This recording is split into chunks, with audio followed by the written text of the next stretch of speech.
Sa ikinasang bypass operation ng Bataan PNP, isang mag-ina ang naaresto sa barangay Kataning Hermosa matapos makumpiskahan ng ilegal na droga at baril na may kabuuang halagang mahigit 2 milyong piso.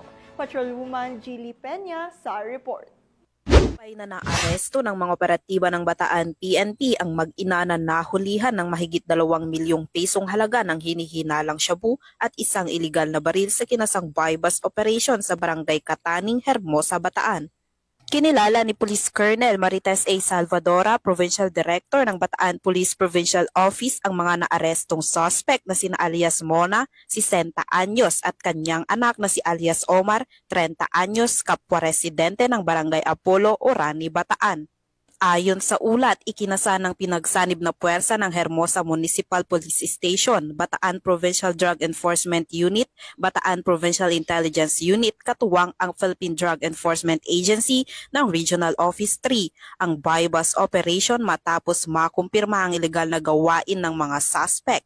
Nasamsam mula sa kanila ang isang sachet ng hinihinalang shabu na ibinenta sa isang pusher buyer kapalit ng 4,000 pesos na mark money. Sa isinagawang protective search, na-recover mula kay alias Mona ang 2 malalaking knot-tied plastic sachets na naglalaman ng tinatayang 305 gramo ng hinihinalang shabu na may standard drug price na 2,074,000 pesos. Samantala, nakumpiska naman mula kay Omar ang isang caliber 38 revolver.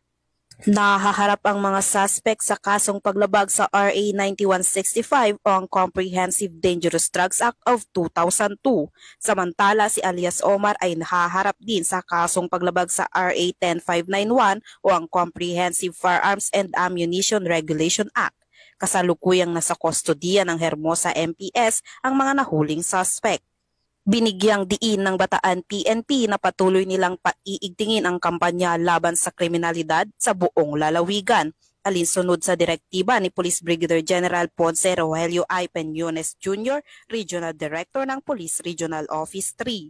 Nananawagan din ang mga otoridad sa publiko na manatiling mapagmatsyag at agad na iulat ang anumang kahina-hinalang kilos na maaaring makatulong sa paglaban sa krimen at iligal na droga sa komunidad.